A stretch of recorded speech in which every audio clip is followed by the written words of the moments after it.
Det er anden dag, vi er på vej hen til vores organisation, vi laver noget for. Og Malte, kan du lige fortælle, hvad der egentlig sker lige nu?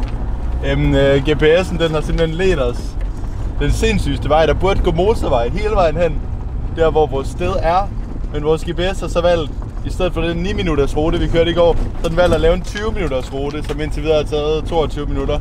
Af sådan nogle bitte små grusveje. Hen forbi forladte militærområder og forladte tog, hvor der bor hjemløse og sådan. Så vi kører bare en fucked up vej.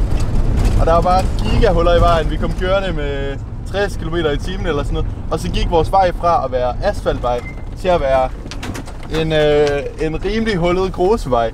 Sådan der, så jeg nåede ikke at speed ned. Og så bankede alt, og alt fløj rundt i bilen. Så ja, det bliver godt at komme derhen.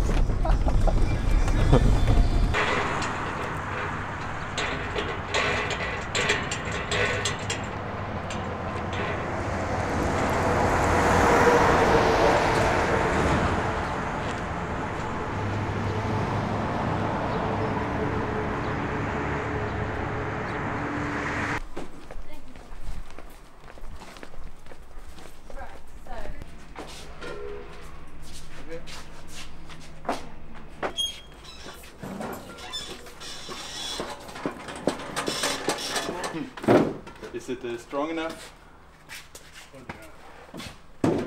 If it's not, there's no problem.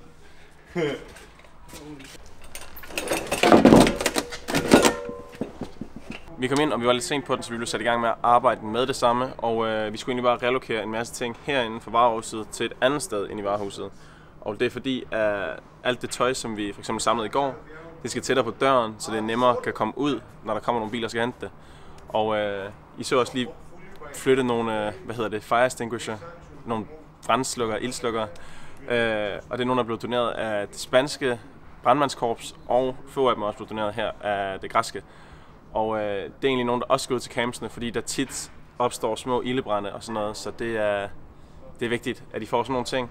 Og der vil jeg også lige sige, at til alle jer, der sidder og ser med, gå lige ind på hjemmesiden, som er længere nede i beskrivelsen, fordi der kan man donere penge, hvilket er super nice for dem. Fordi så får de også den græske økonomi i gang. Det fortalte de os i går. Det der med, at de vil hellere have, at man donerer nogle penge, så de kan bruge pengene hernede i Grækenland og ligesom få den græske økonomi op at køre, frem for at man bare donerer noget tøj. Det vil de selvfølgelig også gerne have. Men penge er endnu bedre, fordi så sidder man ligesom alting i gang hernede.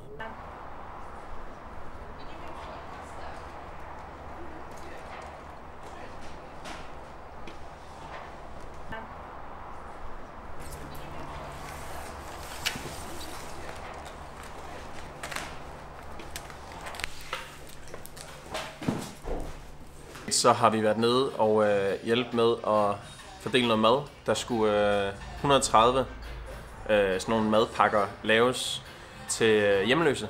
Og det er fordi heroppe i Help Refugees, der hjælper de ikke kun flygtninge. Det er også meget hjemløse og sådan noget her i Thessaloniki. Det er ikke ligesom rigtig ligger, hvad skal man sige, der er ikke grænser for, hvem der har brug for hjælp. Hvis man har brug for hjælp, så hjælper de. Og det er sådan noget bosnisk mad her, som vi så, det overskydende, har vi fået lov til at spise. Og det smager meget lækkert. Alt hvad de laver her, det er vegansk. Det ved jeg ikke, om jeg har fortalt jer før, men det er vegansk mad. Og de har kørt med kød før.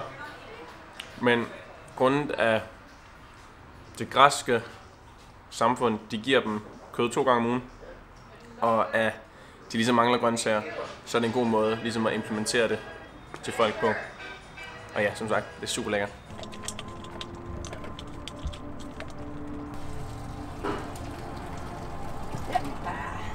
Perfekt.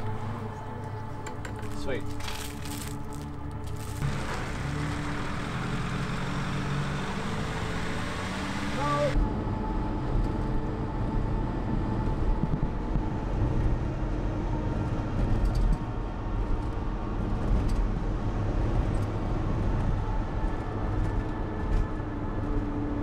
I har lige set, at Malte han kører væk fra lagerbygningen, og det var uden mig, fordi han skulle hen og give mad.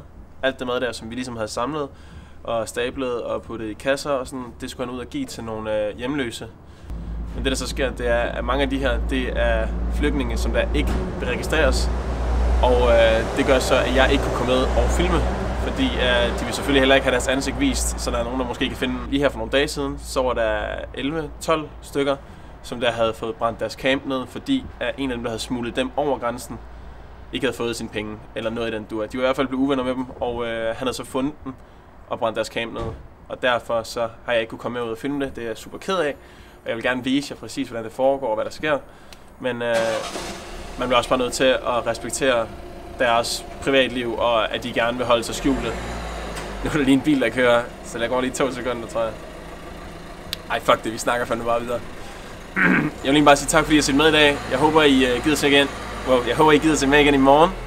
Og så husk at give videoen et kæmpe stort like. Subscribe til mig, hvis I synes, det er nice det her. Jeg synes, det er fucking fedt, og det giver meget mere mening for mig at lave sådan noget her, om ligesom er en god rollemodel og et godt forbillede for jer. Så ja, husk at følge mig på Instagram og Snapchat, og så ses vi bare i min næste video.